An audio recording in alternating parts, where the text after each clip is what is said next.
Et oui, bonjour, la communauté de coups critiques, c'est encore moi, Pépé. Et si vous écoutez ces vidéos au moment de sa sortie, c'est que nous sommes encore dans le mois du Zine. Et oui, le fameux Zine Month qui arrive une fois par année. Et en fait, cette vidéo, c'est la partie 2 d'une série que je fais sur les différentes campagnes de sociofinancement pour différents ouvrages de jeux de rôle de créateurs indépendants et non, qui lancent ainsi des campagnes de financement durant ce fameux mois. Et il y a déjà eu la partie 1. Vous écoutez maintenant la partie 2. Il y aura peut-être une partie 3, peut-être même une partie 4, tout dépendant un peu comment se déroulent les prochaines semaines selon le lancement des différents projets. Et comme à chaque fois, ou du moins comme à la dernière fois, à cette dernière vidéo, eh bien, je vais présenter quelques projets qui ont attiré mon attention, qui ont été soit lancés en campagne de socio-financement très récemment ou que j'ai découvert, en fait, très récemment. Et comme aussi la dernière fois, je ne peux pas nécessairement, encore une fois, expliquer de long et en large tout le jeu complet, puisque ceux-ci ne sont pas encore sortis. Ce sont des campagnes de socio-financement, donc le but c'est de peu convaincre les gens du bien fondé de ton jeu, et ce jeu-là, bien, je ne l'ai pas encore lu malheureusement, mais tout de même, il y en a plusieurs qui ont attiré mon attention pour différentes raisons, et c'est ce que je viens vous présenter aujourd'hui. On avait découvert des belles choses lors de la dernière vidéo, la semaine passée, à sa publication, et on continue aujourd'hui notre exploration avec d'autres projets, encore une fois bien différents. Malheureusement, j'ai fouillé, je n'ai pas vu d'autres projets en français, excepté celui que j'avais présenté de Philippe Taillon au courant de la dernière vidéo. Si jamais vous en avez découvert ou si vous en avez vu, mettez-les dans les commentaires, ça me fait plaisir d'en faire mention lors de la partie 3, peut-être. Ça reste à voir, mais j'aimerais ça en découvrir plus. Peut-être que c'est pas très populaire encore non plus dans la francophonie, le contexte du mois du Zine et du Zine Month, mais j'imagine que ça va venir avec le temps, j'ose espérer, j'encourage beaucoup en ce sens. Mais sans plus attendre, lançons-nous avec première petite découverte, il s'agit de Tiny Fables de Josiah. C'est un projet canadien, donc c'est pas francophone, mais c'est canadien. Donc je considère que ça demeure local à un certain point. C'est une aventure de type bac à sable pour le jeu de rôle Mouse Ritter. Mouse Ritter qu'on a déjà joué sur la chaîne à quelques reprises, une campagne même filmée en studio qui a été animée d'une main de maître par Félix. Et Mouse Ritter, bien, c'est toujours plaisant, c'est toujours beau, c'est toujours cute. Incarner des petites souris, des petits rongeurs qui vivent dans un monde beaucoup trop grand pour eux et qui est vraiment très dangereux en fait. Et dans Tiny Fables, ben, c'est une petite forêt ancestrale qui a été déformée par la magie et dans le fond il y a vraiment des thèmes en lien avec le folklore classique des contes de fées. Ceux qui répondent à l'appel de l'aventure vont devoir surmonter des défis impossibles en s'appuyant sur leur ingéniosité, leur courage et leurs alliés les plus fidèles. Vont-ils devenir des héros de leur propre fable ou vont-ils échouer en essayant? C'est classique petite aventure Mouse Ritter avec des petites cases, les petits objets qu'on peut trouver qui sont comme découpés en petits carrés, avec plusieurs rencontres étranges qui vont du très classique animal dangereux à littéralement au plus surnaturel avec des fantômes entre autres choses qui est présenté dans l'ouvrage. Je trouve que ça attire mon attention, c'est très beau, c'est très familial. Mouse Ritter, c'est un jeu qui je trouve, en fait c'est un des jeux que je trouve qui peut être le plus porté, le plus intéressant à jouer avec la famille et même initier des gens parce que le système demeure très simple et devoir jouer justement avec le fait de gérer son inventaire avec les petites cases et les petits carrés, bien, ça rajoute un petit côté textile, tangible du toucher qui peut parfois être intéressant justement pour des plus jeunes. Point intéressant, le tout va passer par une impression risographique. Pour ceux qui ne connaissent pas, c'est un procédé d'impression qui va utiliser une machine, il me semble, qui s'appelle un risographe. Et au final, comment ça fonctionne, c'est qu'il y a plusieurs couches de couleurs qui sont superposées les unes par-dessus les autres et qui sont imprimées de manière séparée les unes aux autres, ce qui crée un effet visuel, parfois un effet délavé tout en ayant des couleurs qui peuvent être très vives et souvent un toucher aussi qui est bien particulier. Et ça démontre une certaine technique un peu plus complexe, mais qui offre un visuel final très intéressant. J'ai quelques zines qui ont été imprimés à l'aide d'un risographe, et ça paraît, tu vois que ça détonne comparativement à une impression plus classique à l'encre. Et bref, Tiny Fable pour Mouse Ritter, si jamais ça vous intéresse, ça a l'air de toute beauté, puis ça a l'air très efficace dans le genre de Mouse Ritter. Prochain jeu, il s'agit de Home Mech X Kaiju Mapmaking TTRPG, un jeu solo dans lequel vous allez conduire des gros mecs, des gros robots, et vous allez vous promener sur une carte et affronter des kaiju, des espèces de gros Godzilla dangereux. Une thématique que j'apprécie énormément beaucoup. Et il y a une petite introduction que je peux vous lire un peu à la volée. Il dit « Il y a un an, La brèche est ouverte et les kaiju ont attaqué. Ils ont ravagé nos villes pendant des jours jusqu'à ce que nous larguions la bombe. Nous avons réussi à terrasser les bêtes, mais nous avons perdu tellement dans le processus. Nous savions que d'autres viendraient, alors nous avons construit les mecs, des machines de guerre géantes, le summum de l'ingénierie humaine et notre seul espoir de survivre. La brèche s'ouvre de nouveau, il ne faudra pas longtemps plutôt avant que les kaiju émergent et attaquent de nouveau. Votre foyer dépend de vous, êtes-vous prêt, pilote? Enfin, c'est un jeu de rôle et de cartographie où vous allez justement incarner un pilote de mech et vous devez protéger votre foyer des invasions de kaiju. Vous devez construire votre mech, cartographier votre monde un peu de manière aléatoire en générant des choses au hasard que vous ne savez pas du tout vers où ça va s'enligner. Vous devez aussi gérer vos relations. C'est comme quelque chose que je trouve un peu intéressant. C'est comme une thématique qui revient souvent depuis le fameux manga Evangelion, l'espèce de petit côté très humain des conducteurs de mecs, comme quoi il y a un aspect sur la volonté humaine et sur le fait de devoir comme faire des grands sacrifices pour pouvoir espérer survivre. C'est un mélange d'action, d'exploration, mais aussi d'espoir et de perte. Vous devez créer votre monde, créer votre pilote, vos mecs en quelque sorte, et même aussi générer les kaiju contre lesquels vous allez vous battre. Ça m'a bien parlé. J'ai beaucoup aimé ce que j'ai lu. Étant moi-même un néophyte du genre de jeu de rôle solo, je tente des fois des petites expérimentations ici et là. Et le fait de devoir un peu jouer sur des cartes topographiques avec l'espèce de dénivelé des montagnes et tout ça, le visuel vient vraiment beaucoup me chercher. Je trouve que c'est intéressant. Et le concept d'un mech, d'un gros robot qui va combattre, on va dire, des grosses créatures dangereuses, je trouve que ça se transpose très bien dans cette espèce de visualisation-là d'une carte, de devoir déplacer ton gros mech au travers d'un territoire ravagé. C'est intéressant. Il y a plein de tables aléatoires, il y a différents types de pilotes que tu peux générer. J'ai bien hâte de voir ce que ça va donner. Je l'ai financé, je l'ai backé. Je vais peut-être faire un live Twitch là-dessus si je trouve que ça s'y porte bien. On verra bien lorsque ça va sortir, mais je voulais vous le partager si jamais c'est le genre de choses qui vous intéresse. On continue avec The Shrike par Leo Hunt. Leo Hunt qui est le papa de Vault of Varn, un jeu que j'adore. J'aime beaucoup ce qu'il fait. Vault of Varn, c'est vraiment très cool, mais The Shrike, c'est OSE. C'est Old School Essential, c'est pour du OSR, du Old School, donc adaptable un peu à plein d'autres systèmes. Et le décor d'aventure est fou dans la tête. Ça fait partie de ceux que ça coûte un certain montant le financer. Mais je trouve que la valeur ajoutée est quelque chose. Et souvent, Leo Hunt, ce qu'il fait, c'est bon. La boîte pour laquelle il publie cette fois-ci, ce n'est pas comme sa propre initiative, c'est pas sa petite boîte personnelle, c'est Joel Heil, je sais plus trop c'est quoi son nom, mais il a fait plein d'autres modules. En fait, la personne qui possède cette boîte-là, il a fait des modules pour Mothership, il a fait des modules pour OSE, et ils étaient tous d'une qualité exceptionnelle. Donc, de voir les deux collaborer ensemble pour pouvoir publié de Shrike, ça me titille beaucoup l'intérêt envers l'OSR.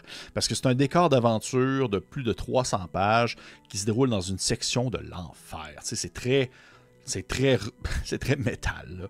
Vous imaginez comme une gigantesque écharde de métal qui est tombée du ciel et qui est venue comme se planter dans l'enfer. Et au travers de cette écharde-là, bien, il y a un dieu qui est planté dedans. Pas un dieu, mais une genre de divinité machiavélique ou du moins vilaine qui est plantée dedans et qui tente constamment d'essayer de s'extraire de cette écharde-là.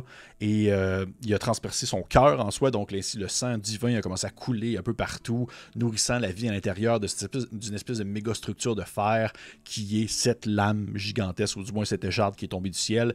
Et juste ça, c'est flyé au coton. Là. C'est vraiment, vraiment, vraiment flyé. C'est un monde ils disent un monde en décomposition, de fer rouillé, de pierres qui s'effritent, d'eau salée, de sang, de brouillard, entouré d'un océan tumultueux, d'un archipel sans vie, des nuages de couleur d'étain, des oiseaux qui sont comme faits de conceptions bizarres. Je ne sais pas trop comment les décrire. Là. Et ça a l'air d'être un espèce de mélange de l'enfer de Dante avec d'autres références comme ça. Mais en fait, ce que je trouve très cool, il y a beaucoup de projets qui font ça maintenant, c'est qu'ils vont sortir une espèce de bingo. qui est genre les inspirations du projet. Et là, il y a la carte bingo qui est comme rouge et un peu rouge délavé, un peu beige. Et ils vont présenter plein de petites références qui ont inspiré en soi le projet. Et pour de Shrine, mais c'est pas ça, c'est de Shrike, eh bien, je les ai devant moi, le bingo de Shrike.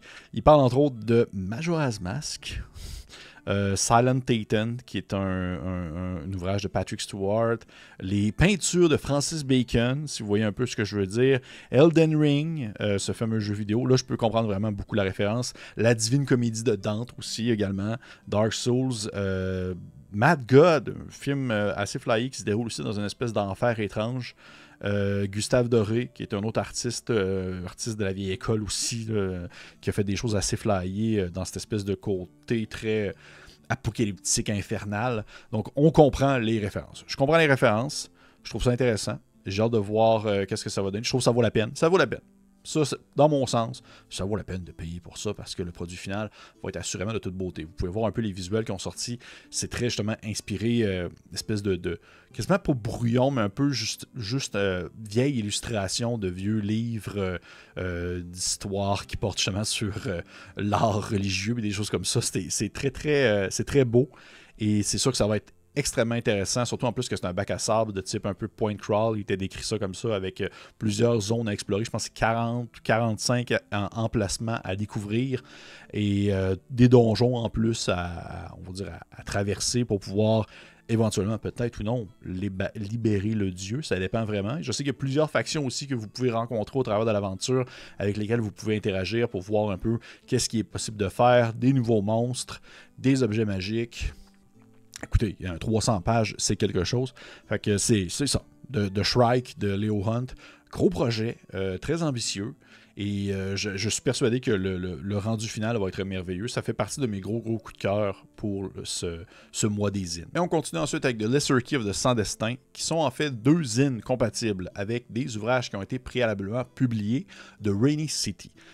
Au-delà d'être un jeu en soi, c'est un cadre de jeu qui est compatible avec Cairn, mais qui est proposé, présenté, pouvant être compatible avec n'importe quoi.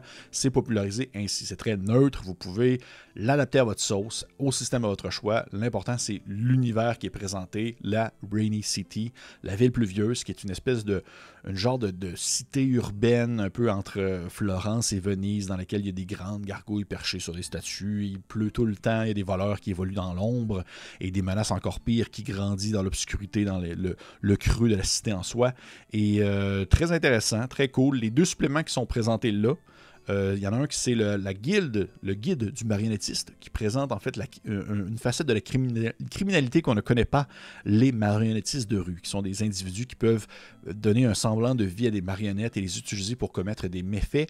Et le deuxième petit zine qui est financé se nomme Les Morts Agités, qui explore plusieurs petites histoires qui peuvent servir un peu d'introduction, ou du moins des prémices de scénario qui peuvent se dérouler dans The Rainy City et qui vont toujours mettre de l'avant des esprits fantomatiques, des lieux hantés, des choses comme ça. C'est très Renaissance-esque, low fantasy. J'aime beaucoup ça. J'aime beaucoup ça parce que je trouve ça simple. Ça va directement au but. On sait dans quoi on s'embarque. La ville est cool en soi. Il y a plusieurs petits éléments qui peuvent être pris un peu à gauche, à droite.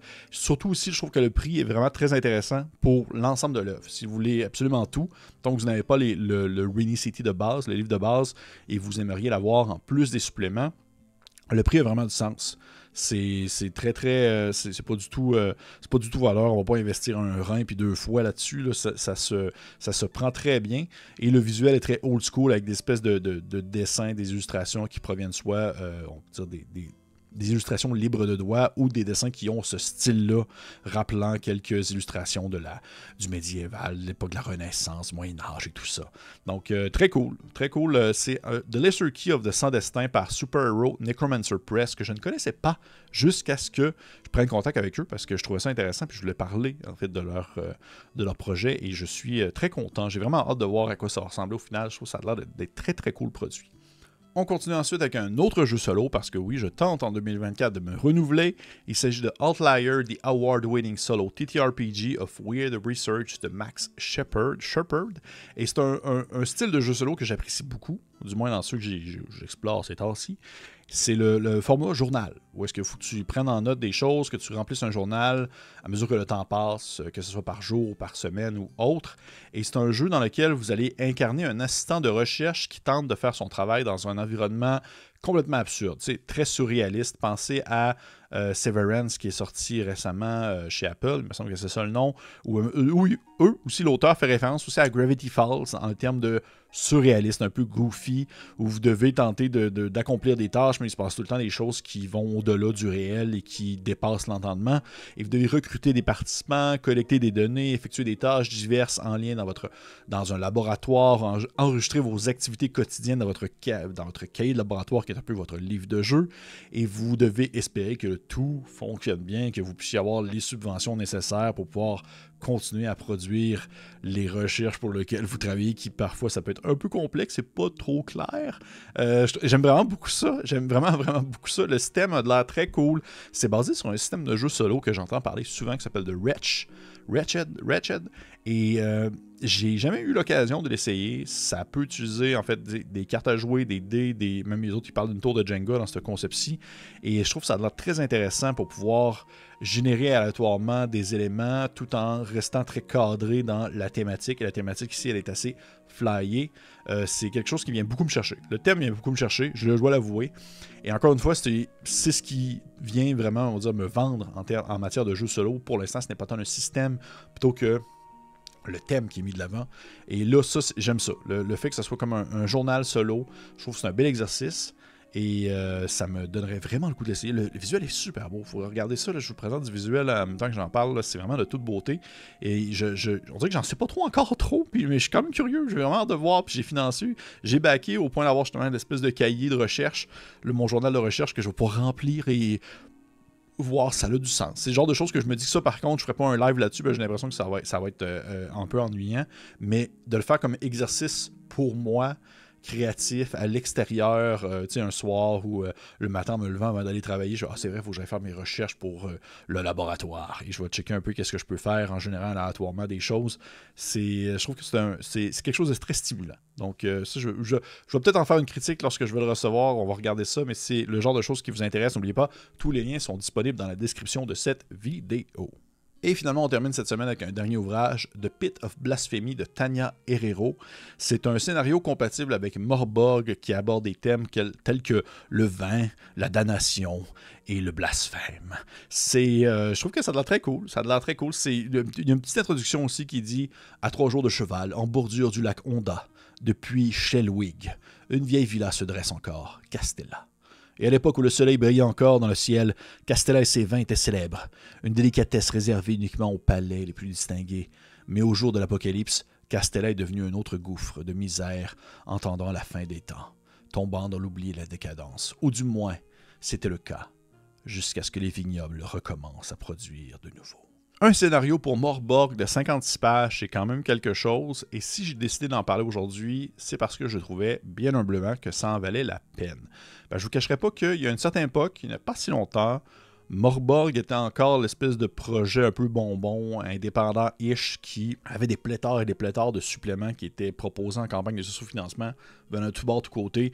Des projets comme genre Morg Monopoly, puis Morborg Golf et plus encore, puis c'est même pas des blagues que je fais, alors que j'ai l'impression que j'invente à mesure, mais c'est pas le cas. Et si celui-ci, j'en fais mention, c'est parce que il y a quelque chose qui m'a accroché. La thématique, l'espèce de villa, le mystère avec les vins, l'endroit qui est un lieu ouvert, qui est présenté comme un lieu ouvert que les personnages peuvent explorer, rencontrer les différents personnages non-joueurs, interagir avec les habitants de la villa, trouver des alliés, des artefacts, des créatures très dangereuses. Le visuel est très cool, l'espèce de touche un peu plus mauve, proche du rose, avec le noir, le jaune aussi, très classique, morborgesque, mais ça colle bien. Ça colle bien, le visuel me parle, le ton me parle. De temps en temps, je trouve que ça vaut la peine de jeter un coup d'œil dans un petit projet de Morborg. Même si souvent je ne le joue pas avec Morborg, Morborg a au moins aussi cet avantage-là d'être très adaptable à plein d'autres choses.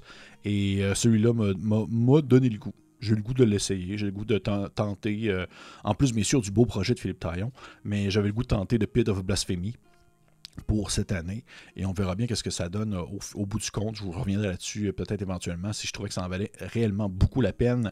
Et aussi un projet qui était à sa première création. Là, à fond, la créatrice derrière, c'est son premier projet, donc je trouve aussi très cool d'encourager ça. Et c'est ce qui conclut en fait cette vidéo pour cette semaine. J'ai présenté, je pense, 1, 2, 3, 4, 5, 6, je pense, projets cette fois-ci. 5 la semaine passée. C'est sûr qu'il va y avoir une partie 3. Peut-être même une partie 4, ça reste à voir. Je dois vous avouer très humblement que c'est pas ma plus grosse année. Je pensais qu'il allait y avoir plus de stock que ça, qu'elle allait immédiatement titiller mon intérêt. Mais j'ai pas eu autant de gros coups de cœur que je pensais avoir, du moins. Il y a Swivers, que j'ai tellement de la misère à prononcer, là, de Melzonia Art Council, que j'ai parlé dans ma dernière vidéo, qui me fait énormément triper. Et là, cette fois-ci, de Shrike, aussi de Léo Hunt, que je trouve que ça a l'air très cool. Mais ces deux projets médiéval fantastique, renaissance-esque, qui habituellement n'est pas non plus ma tasse de thé en termes de thématique. Fait que je suis curieux. Je suis curieux de voir qu'est-ce que les 2 prochaines... Je me demande si dans les 2 prochaines semaines, il va y avoir des gros trucs qui vont sortir, qui vont immédiatement attirer mon attention.